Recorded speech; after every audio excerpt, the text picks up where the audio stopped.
Hey, how you guys doing? It's Larry Streeter, founder of Music Marketing Monopoly. And on our latest installment of Underground Clout, myself and Tonii Corey, one of our producers, will be speaking with Prince Frank at 79th Street Beach in Chicago, Illinois. Hope you guys enjoy. Stay tuned.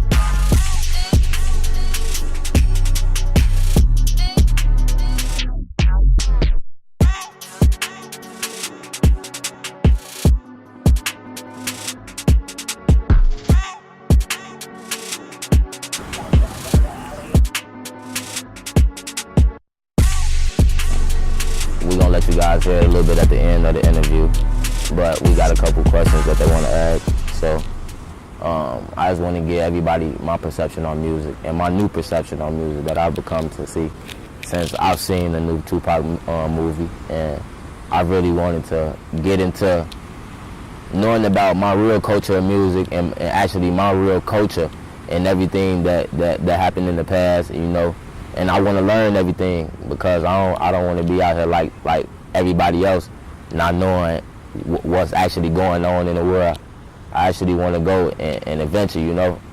I want to see what's out there. And once I do, then I'll be able to elaborate more on music. But for right now, I'm gonna get my perception on it. You feel me? So that's what we're doing right now. Well, you boys, shout out to my PR team worldwide. What is your definition of the culture of hip-hop? The culture of hip-hop is basically expressing life, period. You feel me?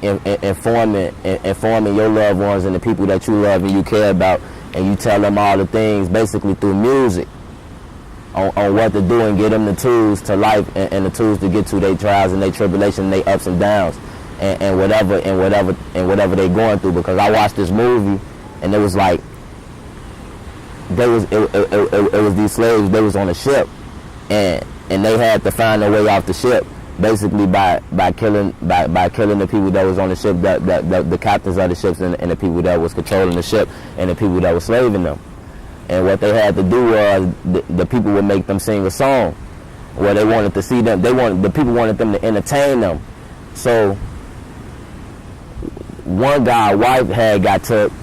So one of the guys on the ship, he said, wait, no, don't do that because they're going to kill you and your wife, because his wife was trying to get away because they were trying to rape her or whatnot. So what they did was they started singing in another language that they didn't know, which was their language that they spoke. And once they started singing in that language, they all on the boat. They rocking and they singing in their language. And the whole time while they singing, they telling them what's going on. Like, hey, the captain, he right there, you know what I'm saying? We got to get control of the boat, the rifle right there. When they going there, it ain't nobody up in there with no gun. He unarmed. Like they saying this back and forth, and the females talking to the males on the boat, and they all singing the song, talking to each other. And that's what I want to do with my culture. You know, that's what I want to do with my generation. I want to tell them everything that's going on because my father, you know, he's a very good man. You know, Frank Robinson, most worshipful Frank Robinson. And I'm just, you know, here to preach. Not to preach, but to rap. Right. Like, how do you plan to reach them in a positive way and get them to listen to what you're saying? Well, first off, you got to gain their attention. And the way to gain their attention, what I feel like is, since you got to give them what they like first. I'm going to give them what they like, which is the drill, you know. But like I said, you got to let them know that it's all entertainment. But that's just for me to gain their attention. And once I gain everyone's attention, then I'll really be able to put the words out and put the word out that I really want to put out there. But for right now, I got to gain everybody's attention. So therefore, I'm going to hit my target audience. You think that you can learn something from Tupac and do it in a different way, or do you think you need to do it exactly the way? Definitely can, because it's like back then it was different. Now you can say what you want. Everybody speak on it like, oh, he racist, she racist, but it doesn't exist anymore. You might say it do. Controversy might say it does. But this is a free world. Right. So I hope everybody can break down what I just said, you know. Like, it might not seem like nothing because I might not be nobody right now, or I might not be relevant to the music industry now. But once I am relevant, I will make an impact, and everybody will listen to what I got to say, and they're gonna hear what I got to say. And once they hear what I got to say, they're gonna know it's real. Who has mostly inspired you and impacted your style to give you your unique original style? What has gotten you to this point? Really, what got me to this point is like everything that goes on in my life. Like, I come from the hood, what they call the hood. You know, come Southside Chicago, Inglewood. You know, when I was younger, I grew up in the projects, Robert Taylor homes.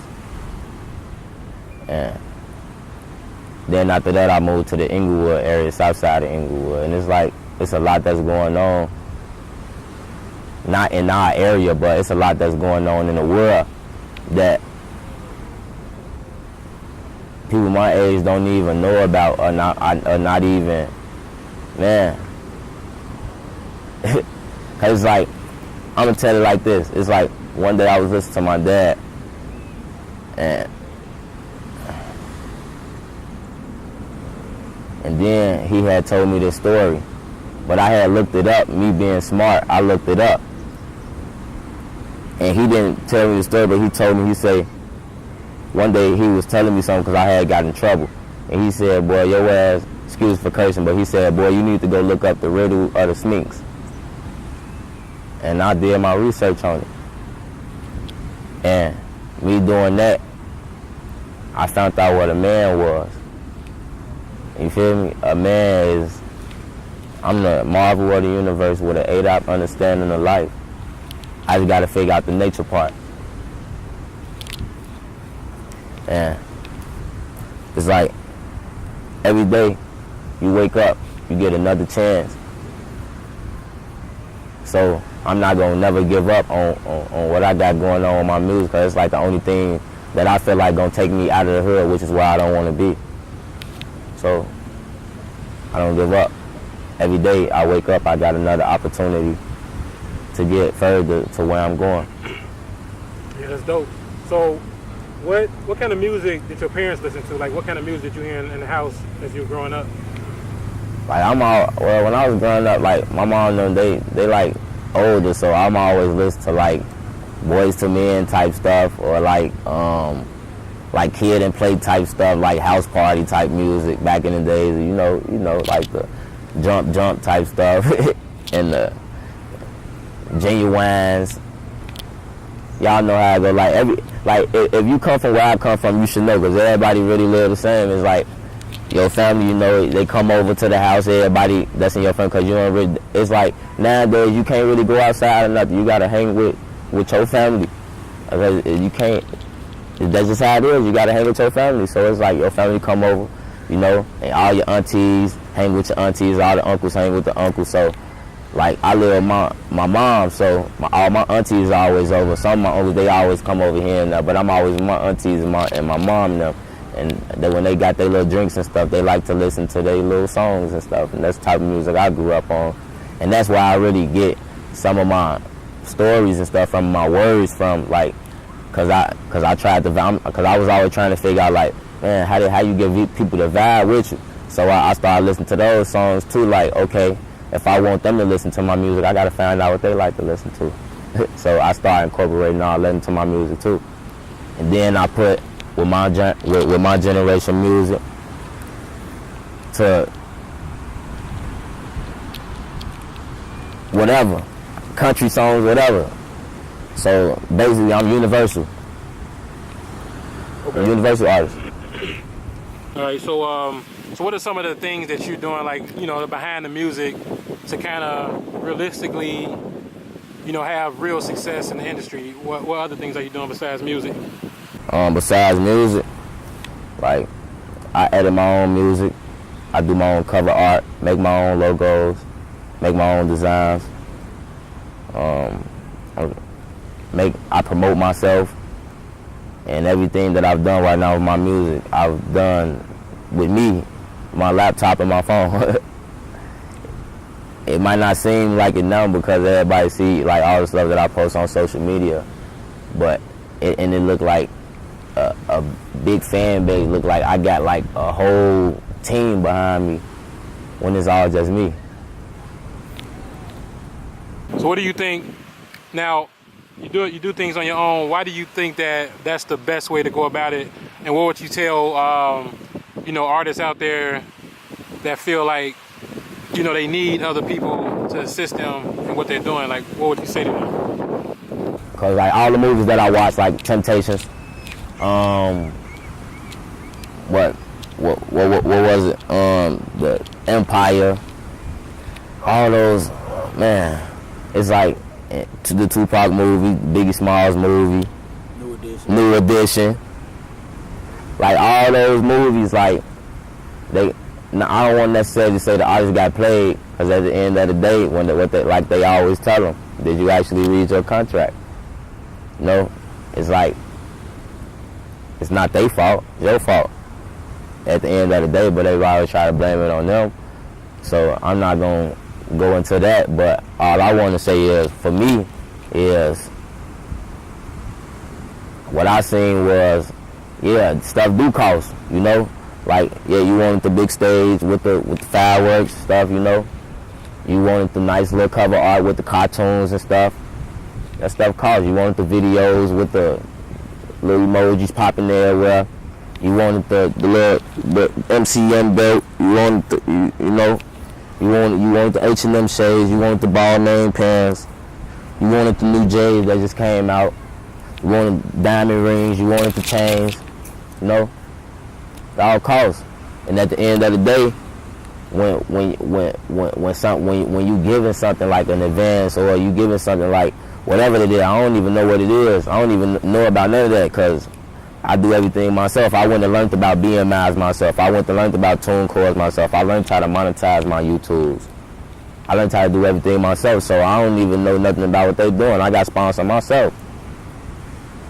By myself. I got a car, got sponsored, I do everything myself. And I learned over time from me actually getting paid by people, and me watching, and me doing shows, and me going to different states. I don't got no kids. I'm 21. I got the world ahead of me. I just got me and my family. They gonna always come. They do their own thing too. They all successful and everything too, They all got hopes, dreams, rappers. All us. We here. Now I want to get into one of my new songs called No Surprise. And basically it's telling them about my life when I was growing up and everything that I learned around me as a teenager and as a young adult. So here we go. I know you a fucking that nigga, it's no surprise me. I'm the new from the jump, girl, I know you grind me. Collecting my chips like you Uncle Sammy. My mama, she tell me this all the time. You the one that got the gum, I know you a fucking that nigga. It's no surprise me. I'm the new from the jump, girl, I know you grind me. You are the one with the gun behind me. Collecting my chips like you Uncle Sammy. You the one got my life on the line. My mama, she tell me this all the time. You the one that got the gun behind me. Loaded and cop out the porterhouse. I hope you know this shit ain't no surprise. I knew I had fake people all around. Wonder what they'll do if they heard I'm dying. I can't trust her, so gotta move around. One hand on my paper, one on the dime. I can't trust her, who keep one on the side. I ain't got no friends, I'ma always die. They go for me murders and homicides. That's why I'ma put in is overtime. I get money for getting rich over time. I got a lot of shit on the line. I seen a lot of my niggas die. But no, I can't sleep, I lose motivation. So I chill and write music and play with Satan. He told me get rich and then make him hate me. So much hating, it's starting to motivate me. Too much to say, so I put it on paper. Had to stay in my lane and stick to the basics. Where were you when I was in the basement? Can't believe I slowed down cause the niggas hating. I feel like I just want a Powerball. I'm still young and Aaron, but I got it all. I swear I hate bitches that live for gold, cause I'm always iced out in this new pagoda. And bitch, I'm this shit like your favorite soda. 21, but don't feel like I'm getting older. Keep the ice just to give them the cold shoulder. When they see my new ghost, they like holy Carter. When I go to the hood, don't need no to ride me. But why would I go where they know to find me? These labels, they mad, I won't let them sign me. Down on my feet, they didn't recognize me. I know you a fucking that nigga, it's no surprise me. I'm the new from the jump, girl, I know you grind me. You are the one with the gun behind me. Collecting my chips like you Uncle Simon. You the one got my life on the line. My mama, she tell me this all the time. You the one that got the gun behind me. Loaded and cop out the porterhouse. I hope you know this shit ain't no surprise. I knew I had fake people all around. Wonder what they had do if they heard them dying. I can't trust a soul, gotta move around. One hand on my people, one on the nine. I can't trust a hoe, keep one on the side. I ain't got no friends, all my homies die. They go for these murders and homicides. I know you a fucking that nigga, it don't surprise me. I been new from the jump, girl, I know you grimy. You are the one with the gun behind me. Collecting my chips like you Uncle Simon. You the one got my life on the line. My mama, she tell me this.